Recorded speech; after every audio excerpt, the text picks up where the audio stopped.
Hello, Radhe Radhe. सुबह के बज गए हैं 5 और अब मैं बनाऊंगी अपने लिए चाय और उसके बाद जाऊंगी मैं नहाने। तो फ्रेंड्स, नहाने धोने के बाद मैं आ गई हूँ अपने घर के मंदिर में। मैं सुबह जल्दी नहा लेती हूँ क्योंकि चाय बनाने के बाद झाड़ू लगाती हूँ घर का और पोछा नहीं लगाती हूँ, सिर्फ मैं नहाने चली जाती हूँ क्योंकि मेरे यहाँ पे पानी सुबह 3 बजे से लेकर 6:30 तक आता है। तो मुझे नहा धोकर पूजा के लिए पानी भरना होता है, तो मैं उससे पहले पहले नहा लेती हूँ। तो देखिए फ्रेंड्स, मैंने मेरे माधव का कर दिया श्रृंगार। तो ये है मेरे घर का मंदिर और मैंने हिला धुला कर उनका श्रृंगार कर दिया है और एक दीपक प्रज्वलित कर दिया है। ये देखिए, ये है मेरे माधव का श्रृंगार। मैंने मेरे लड्डू गोपाल का नाम माधव रखा हुआ है। इनको मेरे घर में आए हुए हो गए हैं, सॉरी इनका घर, तो इनका इस घर में आए हुए हो गए इन्हें 4 साल पहले ये मेरे घर में आए थे। 9 फरवरी, नवमी के दिन शनिवार को। तो फ्रेंड्स, अब मैं करूँगी मेरे माधव की आरती। हाँ, और एक बात और, जब से ये आए हैं ना, तब से आप ये मान लिए लाइफ ना बिल्कुल चेंज सी हो गई है। इसके ऊपर मैं एक सेपरेट वीडियो आपको बनाकर बताऊंगी कि इनके आने के बाद मेरे जीवन में क्या क्या बदलाव हुए और क्या क्या इन्होंने चमत्कार मुझे दिखाए और अपने प्रत्यक्ष होने का प्रमाण इन्होंने दिया। तो फ्रेंड्स, मेरी हो गई है आरती और अब आरती होने के बाद मैं जाऊंगी भोग बनाने। तो चलते हैं फ्रेंड्स। ये देखिए, ये है मेरे घर का मंदिर। बाकी भगवान एक अलग मंदिर में विराजमान किए हुए हैं और मेरे माधव का सिंहासन मैंने अलग बनाया हुआ है। और ये मैंने बनाया है लकड़ी के जो पट्टे नहीं आते छोटे छोटे, सेम साइज, उससे बनाया हुआ है। तो अब मैं जाऊंगी किचन में भोग बनाने। तो फ्रेंड्स, मैंने काट ली है सब्जी और मैं बनाऊंगी आलू पालक की सब्जी। मैंने सब्जी को काटा, तब तक यहाँ बन रही है खीर। सब्जी को, पालक को काटने से पहले मैं खीर को चढ़ाकर मैं चली गई थी पालक को काटने के लिए। तो मैंने ये खीर बनी, तब तक मैंने पालक को काट कर दिया रेडी। और अब मैं उसको बॉईल करूँगी और एक तरफ मैं आलू बॉईल करूँगी और दोनों पालक को ग्रेवी बनाकर और आलू के साथ उन्हें फ्राई कर दूँगी। तो पालक की ग्रेवी के साथ मैं आलू की सब्ज़ी बनाऊँगी, आलू पालक की सब्ज़ी। और ये देखिए फ्रेंड्स, अभी खीर में थोड़ा सा टाइम है और ये मैंने बनाया है समा के चावल की खीर। हमारे यहाँ तो समा के चावल बोला जाता है, ये जो व्रत में खाने वाले चावल होते हैं ना, ये वो चावल है। तो ये सिर्फ जैसे एकादशी का व्रत हो गया और पूर्णिमा का हो गया, मतलब जिसमें नमक नहीं खाया जाता है, ऐसे सिर्फ फलाहार का व्रत किया जाता है, उन व्रत में ये चावल खाया जाता है। तो हमारे यहाँ समा के चावल बोला जाता है। आपके यहाँ क्या बोला जाता है, प्लीज़ कमेंट करके मुझे बताइए।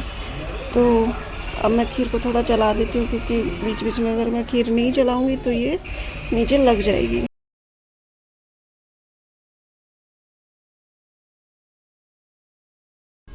खीर तो मैंने इसलिए बनाया कि मेरी बेटी मेरे पीछे पड़ी हुई थी। वैसे तो मैं रोटी सब्जी बनाने वाली थी, लेकिन मेरी बेटी बोल रही थी मम्मा मुझे खीर खानी है, तो फिर मैंने उसके लिए खीर बनाई।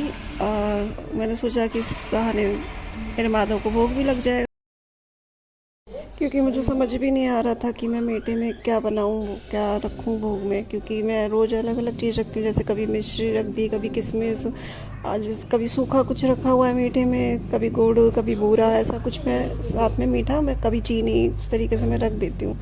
तो आज बेटी भी बोल रही थी कि खीर बना दो, तो मुझे लगा कि चलो इस बहाने भगवान को मीठा का भोग भी लग जाएगा, क्योंकि उनके भोग में मीठा रखना ज़रूरी होता है, कंपलसरी ही होता है। बिना मीठे के भोग नहीं लगाया जाता।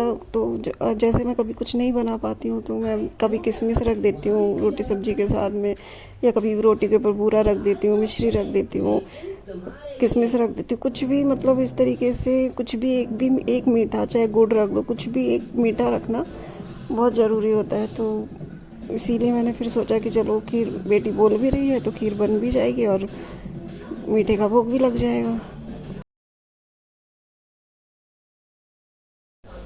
तो आपसे बातें करते करते मेरी खीर होने वाली है रेडी और अब मैं सेकूंगी इसके बाद रोटियां। रोटी सेकने के बाद मैं लगाऊंगी मेरे माधव को रोटी सब्जी और खीर का भोग, और उसके बाद फिर मैं जाऊंगी अपने रूम में अपना फेशियल करने, क्योंकि मुझे जाना है शादी में और मुझे अपना फेशियल करना है। तो चलो चलते हैं, रोटियां सेक लेती हूँ पहले, फिर लगाऊंगी मैं माधव को भोग, और फिर हम लोग भी उसके बाद पहले खाना खाएंगे, उसके बाद फिर मैं फेशियल करूँगी। मैं सिर्फ वही कराने पार्लर जाती हूँ, जैसे थ्रेडिंग हो गया, वैक्सिंग हो गया, कटिंग हो गया, बस यही सब मुझसे खुद से नहीं हो पाता है, तो मैं इसीलिए पार्लर जाती हूँ। बाकी काम मैं खुद से कर लेती हूँ, क्योंकि मुझे लगता है कि जो काम मुझे आता है अच्छे से वो मैं खुद ही कर लूँ। तो बहुत कम पार्लर जाती हूँ, बहुत कम, ना के बराबर ही समझो।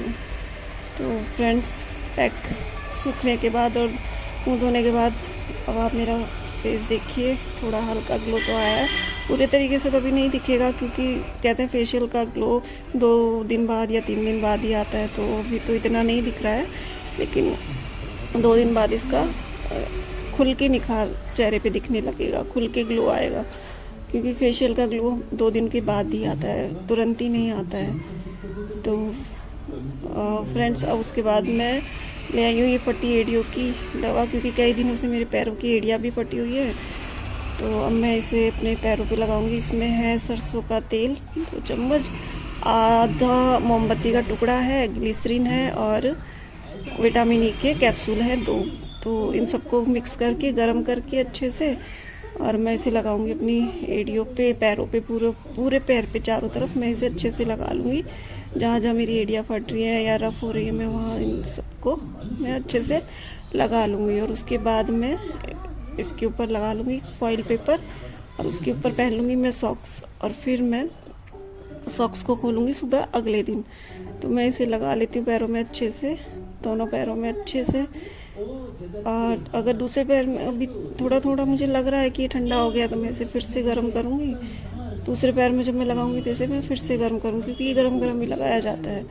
और ये सब करते हुए मैंने अपनी मम्मी को देखा था, क्योंकि मेरी मम्मी की एड़ियाँ जब फट जाती थी तो वो सरसों का तेल और मोम को मिक्स करके पैरों में इस तरीके से लगाती थी, तो उनकी एड़ियाँ ठीक, पैरों की एड़ियाँ ना बिल्कुल एकदम ठीक सी हो जाती थी। तो उनको मैं देखती थी तो मुझे लगा, लेकिन वो ग्लिसरीन और विटामिन ई के कैप्सूल इसमें नहीं मिलाती थी, सिर्फ वो फटी एड़ियों के लिए ही दवा तैयार करती थी।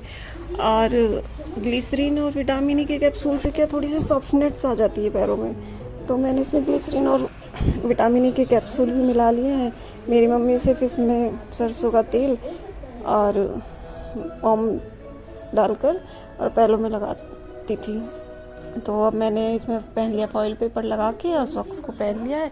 इसी तरीके से मैं दूसरे पैर में भी पहन लूँगी।